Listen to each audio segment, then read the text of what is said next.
Good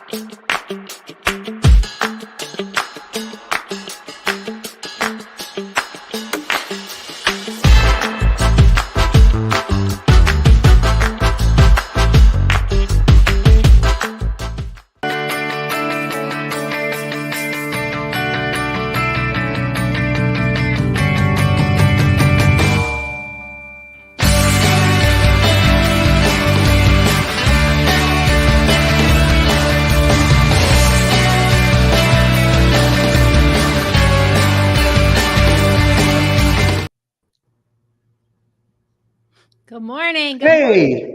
Good morning. Good morning, Realtor Avery. Good morning, Chuck. I'm making a point to use your Instagram handle in our communication. Realtor Avery. Boom. Thank you. Well, we have an exciting topic for today. I think this is going to be one of our faster paced shows because we can also tell, Chuck, that you are at our training facility getting ready to do a class this morning. So that's exciting. It is exciting. We have quite a few new people getting into real estate right now. And Right? I think that is wonderful. I know in my office, I have 2 that started within the last 60 days. I've got 2 more onboarding this month. So if you think now's not a good time to start a real estate career, I think you could be mistaken. It is a good time. I think it's a great time. We're talking about like a major table reset has just happened in the last 30 days. We've, as Hannah, we've been preparing for it for over a year. I had somebody brought something up to me yesterday about something their broker was doing. And I said, I go, oh, you mean that thing that we did like 2 months ago? Oh yeah, great. Good for them.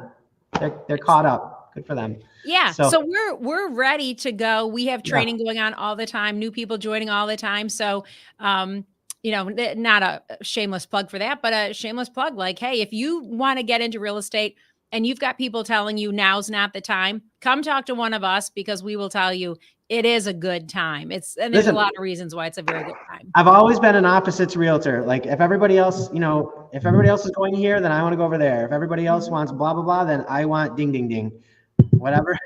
And it works. It definitely works. Why fight? Why be in all the fish? I'd rather, I'll go over in this pond. There's fewer fish and I can go, and I'll make it work. So exactly. No, I agree 100%. I think it's a fantastic time to get real estate, especially when you're starting out and you realize, and you're going to have, hopefully, you're going to have a mentor. Someone you're working with.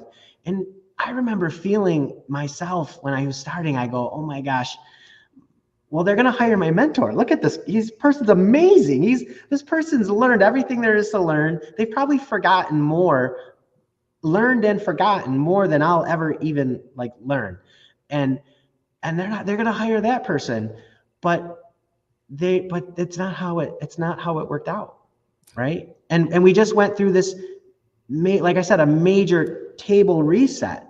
So now, I guess what, Lisa, now you said before in other shows, you've been licensed longer than myself. I've been licensed 10 years, right? Mm-hmm. 10 years, good chunk of time, proud of my 10, but you've been licensed longer. I don't know how many, but let's say more than 10 years. Yes. Guess what? How much experience have you had since August 17th? Exactly the same as me, right? We have exactly the same experience in the new table reset. So if you're thinking of coming on and being a realtor, this is a great time because you're going to have the same experience as everybody else in the new, the way, the adjustments, the way things have changed a little bit. So yes. And I think the other thing is, and it leads into what we're talking about today with our Hannah how-to focus. Real estate is always changing. It is a job that is always evolving, whether it's new laws, maybe it's something from the state, maybe it's something national, whether it's new technology, it's always evolving. And you as a realtor are always learning. You're always doing things a little bit differently. We're going to talk about open houses today. Well, when I was licensed 37 years ago, we did open houses, but we do them differently now than we did all those years ago. Now, there are some things that we still do exactly the same, right? We still greet people when they walk in. We still build rapport and build relationships with people who we're interacting with in the property. But so much else of that process is different. And so that's what we want to talk a little bit about today, is how to do an effective open house in 2024. What should buyers and neighbors expect when they come to an open house in 2024, right? Like, Yeah. I think about it. I think about an article many years ago that I read, and it was a famous person, talking about their experience in buying a house and getting a mortgage. And the person made the comment, like, you should expect a TSA level pat down when you are applying for a mortgage, right? But this person didn't have the experience of buying a mortgage. And it's like, yeah, but it's been like that for a while, right? Like, if I'm going to give you $500,000, I'm going to get some information from you before I give you that money. And when you say it that way, it doesn't sound so shocking. Well, But and with just an open house, it is changing. It is evolving. right. Well, and letting everybody know. So, I mean, when you're getting that mortgage, talk about T's having to be crossed and I's having to be dotted, and they go, oh my God, well, why am I getting a TSA level pat down? Well, because if there's a mistake and then something happens after closing, and all of a sudden some commitment, the mortgage commitment, isn't being made in a timely manner, and they find out that there was a mistake that happened, that something wasn't verified, guess what? That mortgage company, they get to buy back that mortgage. Yeah. And they don't want to do that. And I don't blame them. Right. So there's a lot of risk in there for the mortgage company. But the other side of that too is, we like to talk about stats. We like to talk about numbers. We kind of have a show. We focus on that, but every once in a while hey, here's an opportunity. I think part of the changes we went through post, what was it called? Great Recession back in 2008 to 2010. Mm-hmm. The changes we went through, that lending went through with RESPA and all that, the fact now that people feel like they're getting a TSA level pat down, I think that's part of the reason why, like, I know a lot of people feel like real estate's been moving up and up and up and up and up and up and up, and like any bubble, eventually, boop, it pops, right? But our buyers are so well vetted right now. Yes. So that's the change, that it feels like we're going through a traditional bubble, yet every I has been dotted, T has been crossed, the vetting on the buyers and now the mortgage holders has been so thorough that that's protected. I think all this value that we've built into real estate over the last 5 years, which has been, we've been in a catch-up period. I feel like we were really undervalued back in 2018, 2019, and now we're catching up. But the fact that TSA level pat down, I think, has protected us from a big fall. Correct. Right? Which is great for homeowners. Yes. And it goes to the idea that, yes, it was so easy, and then it felt like it was so hard to get a mortgage, and now we're coming back into that leveling off. And it's interesting. So, talking about open houses and what to do for open houses and to prepare as an agent, we have like this 8-page handout that goes over all these different things that an agent can and should do to get ready for an open house. And, a lot of it, in looking at it, concentrates on working with your mortgage consultant, right? Like talking to First Priority. Some agents, and again, we're weaving safety into everything that we do this month, especially. Some agents will also bring someone else with them to an open house, right? It's nice to have a second person at your open house.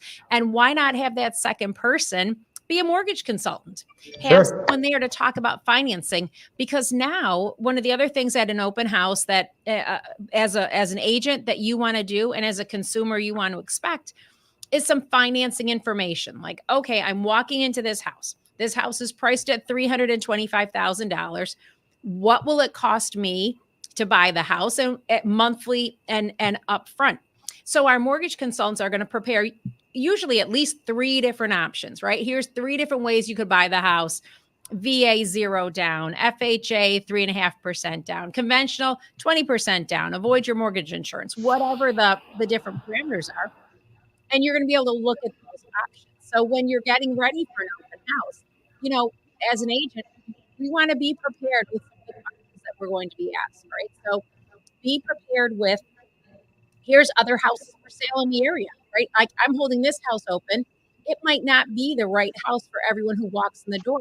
What else is available, either in this neighborhood at different price points or at this price point in other areas? Right. Because when you walk into an open house, that's the exciting thing about it, right? You go to an open house. If I've just seen there's a few different types of people going to open houses, and as the realtor, we want to attract all of those people, right? Again, talking about how things have changed. When I started in the business many years ago, we were told if you need more than 3 directional signs to get to the house, it's probably not a good open house candidate because people are going to get lost. Well, as Chuck pointed out, I started in the business before the age of GPS, right? If I find the house online, if I found your Facebook post about the open house, I'm putting that house in my GPS. I'm not even looking at your signs, right? I know the house. I know how much it is, how big it is, and now I want to get inside. But you still are going to put the signs out because maybe I'm just driving to visit a friend who lives in the neighborhood and I'm like, "Oh wow, I love my friend's neighborhood. I didn't know something was for sale. I'm going to pop in." Now that person knows nothing about the house. They don't know. I saw the first corner sign. I don't even know. Is it a ranch, a 2-story?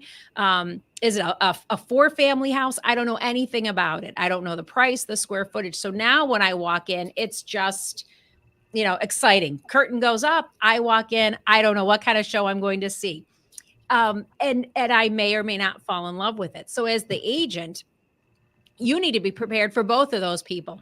And if we both walk in at the same time, which frequently happens, right? You may go to an open house and there's like 10 people in the house at once, or you walk in and you're the only one. And as a realtor, in our area, we do a lot of, 1 to 3 open houses and we get that 2:30 slow down, right? And then it peaks back up again at 2:45. So, it's interesting how those trends happen. Yeah, I love to tell stories, and for the agent hosting an open house, anytime another agent, especially when I was starting out, I wasn't a heavy list agent. I didn't walk right in and just boom, everybody was calling me to list their property for sale.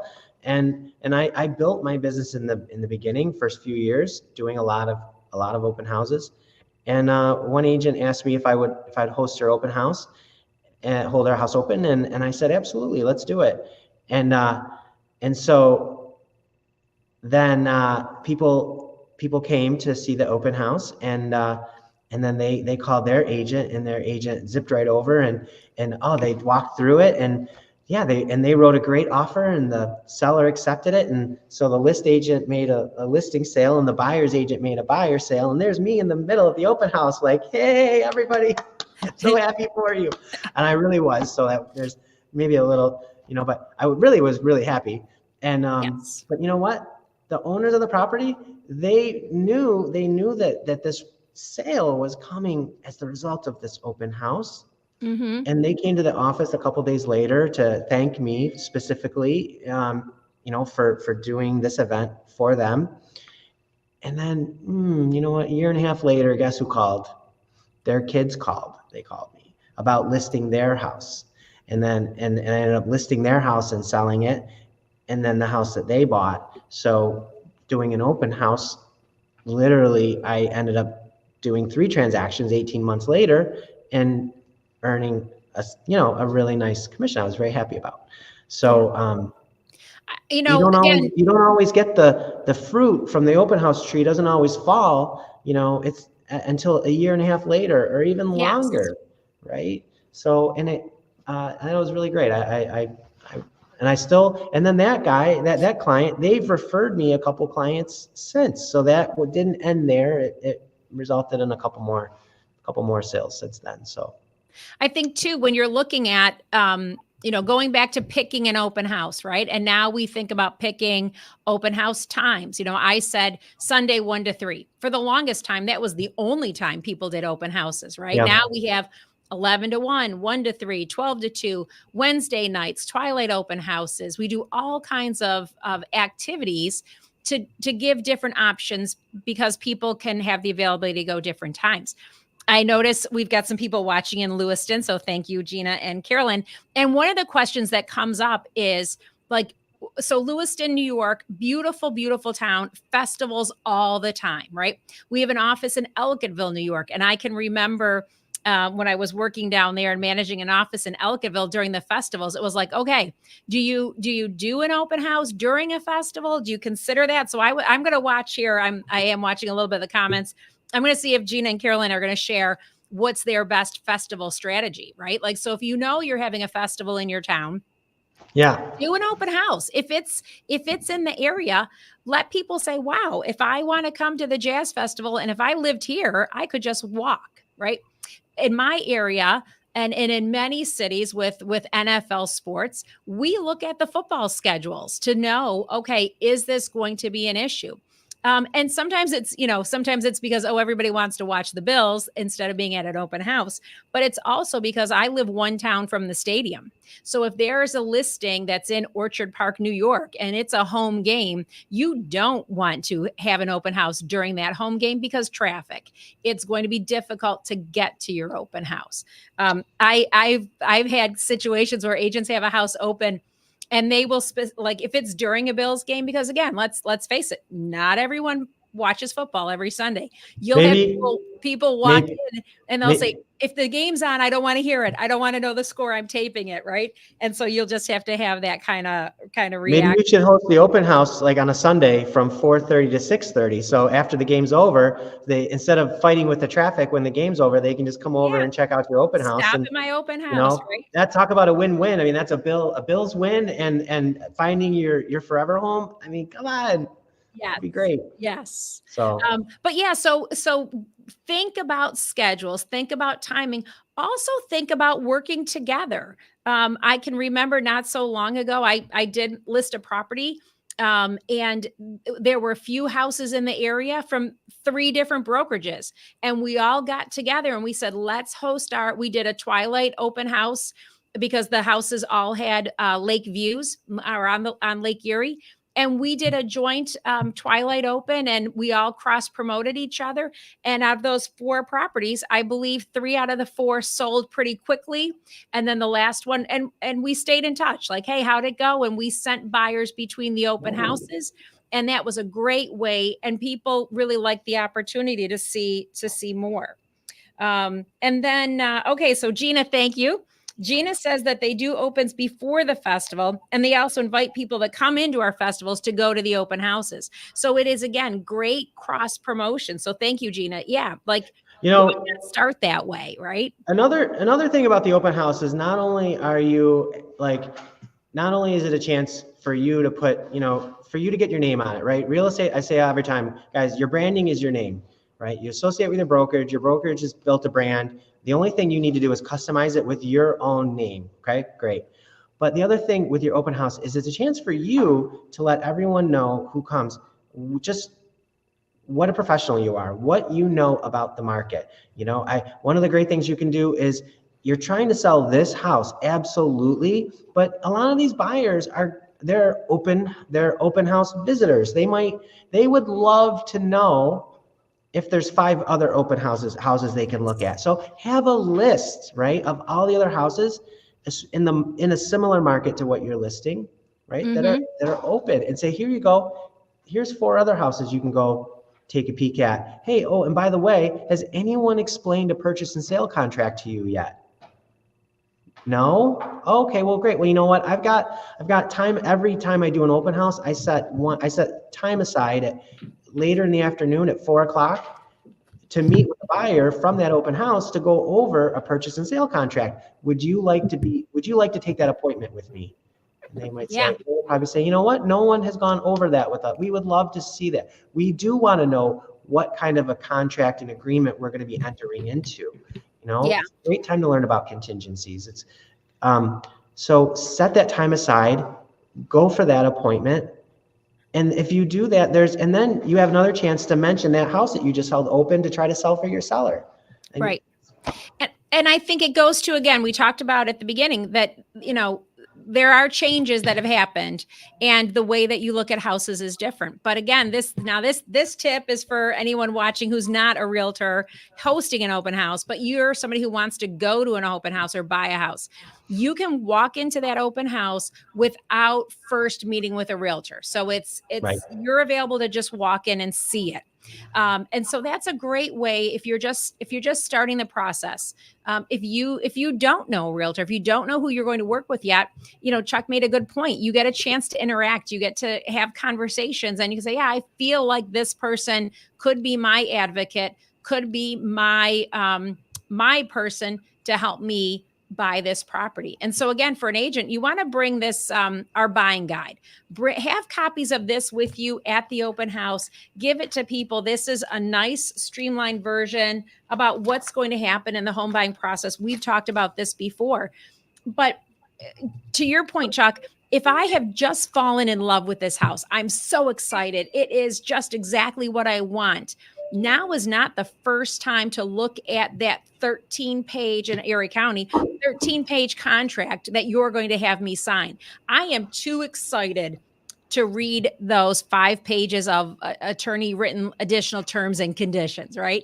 So to take a breath and to say, hey, let's talk about what the next steps are. I think that's huge, right? Especially if I've walked in cold and I say, well, no, I don't have a suitcase full of cash. Who's going to give me that money to help me buy this house? And now I need to have that conversation, right? Yeah. So it's a great way to start that conversation. And I love, Chuck, that you said, have sometimes know in your mind what your availability is, because if I'm that green buyer who walked in and I don't even know how this works, and there are 4 other people looking at the house and they all have questions and they all want your time and attention, I don't want to just sneak out the side door and feel like, oh, I guess this house wasn't for me. I want to be able to have you say, hey, I know it's busy. Here's my card. Let's talk. Let's set an appointment to go over. Or you know what? The open house ends at 2. Would you like to come back at 2:05? I'll stick around and you can have some time to take a look at the house when it's not so crowded. So as the agent, you want to be ready, right? Or guarantee that someone's going to love the house. If you're doing an open house from 1 to 3 and you tell your friends, I'll meet you at the beach at 3:30, guaranteed someone is going to love that house and they're going to want to stay late and talk about it, right? Because that's typically what happens. If you have no plans after the open house, well, then you're just picking up your signs at 3:15 and you're fine. But yeah, you never, but all kidding aside, keep your time open after the open house because you may want to be talking to someone. The other thing I want to point out about doing an open house is, it's a little bit of a misnomer, right? I mean, it's open. Okay, it's an open house. Everybody can come through. Yet that doesn't mean we're just, okay, I unlock the doors, I advertise on the paper, it's on the website, and I'm open whoever wants to come. That doesn't mean you can't be strategic in any way about inviting specific people to come to this event, right? So who are some of the best people to invite to the open house? I know. Go ahead, answer. The neighbors, right? Of course. And the neighbors go, well, I live. Why the heck would I want to come? Well, you might want to help get a feel for what things are selling in your neighborhood. And number 2, you might know somebody. Now you become an advocate, a helper, a co-marketer to help me sell this property.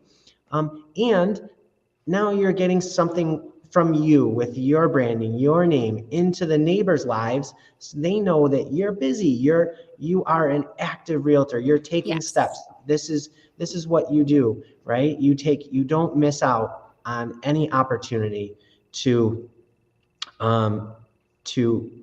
sell their house for the highest possible price, for their greatest possible benefit, right? That's you are being vetted during these open houses often by neighbors. And when they get an invite from you, they tell you, they say, because I know that they say, thank you for that invite. I got your invite.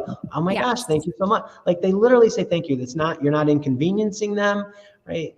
And then later they came and you can send them a thank you card for coming to your Yes. open house. And boom, you're just, how many touches is it you need to make with somebody before you're probably doing business with them? It's probably 8 to 12 touches, right? So this is starting that thing. Maybe when they come, you've got something there about getting your home value, your estimate, right, through our buy side tool or one of the other things that we have. And you could say, great, thanks for coming. Hey, click here and you could get this and it would give you an update. Would you like that? Right? I'm a permission-based realtor. I love asking for permission. And when they are ready to give you permission when they can see you, now they're in relationship with you. And guess what? It's beautiful. You can unsubscribe anytime. It's awesome. Like I love unsubscribing. My emails, once a week when I go through my emails and I go unsubscribe, unsubscribe, unsubscribe, I love it. I think that, On a different topic. and that's totally true. I love, even that idea of, you said inviting the neighbors and maybe even doing a neighbor preview. If I'm going to do my open house 1 to 3, I might do a neighbor preview from 12 to 1. Like, hey, neighbors, come on in. And sometimes they like it too, because if they know, they feel more comfortable. Like many times they are curious. They do want to know what's happening in their neighborhood, but they don't want to waste your time. And so if you say, hey, no, for this half hour beforehand, come for the neighbor preview and check it out, see your neighbors. And like you said, they're going to know about the property. Security, safety, obviously it's safety month. To your point, Chuck, where you said it's not a free for all, right? We do want to know who's in the house. We do owe it to our sellers to know who's in their home. Now, yes, we're telling them to take their valuables. Don't leave cash, jewelry, money, medicine laying around. That all should be removed for the open house. So as an agent, you're telling your sellers, please do it. We have some nice insulated Hannah tote bags. I always say, give one of those to your seller, fill it with your valuables and any medicine that needs to be refrigerated, take it with you for the afternoon. That's a great idea. That's awesome. Yes. And then when the people are coming in, we do need a record. So again, when I started many years ago, it was that handwritten sheet of paper, that people put their name. Now we use QR codes. Right now you walk in, you scan the QR code, you give your name, you give your information. I love it because I never like to write. I mean, even, when you used to have to sign in at the pharmacy, right now, at least they slide that thing over so you're not seeing who just picked up a prescription. Same thing with an open house. I didn't like having my name, address, and phone number for anybody who came after me to read. That didn't make me feel safe as a person looking. Now you use the QR code. No one is seeing my name and address and phone number, and they're moving forward. So it's a great security for the agent, for the owner. And again, just like you said, Chuck, most of us realtors, we're relationship permission based. If you walk in, you give us your name and address, you tell us that you're working with another realtor, we're going to say, that's wonderful. Glad you have representation. I'll contact your agent if I have any questions, or you contact your agent if you'd like to see it again. We're not going to bother the heck out of you. We're going to stay in touch. Maybe something's happened on the house. Maybe there's another offer. We want to make sure you know about that.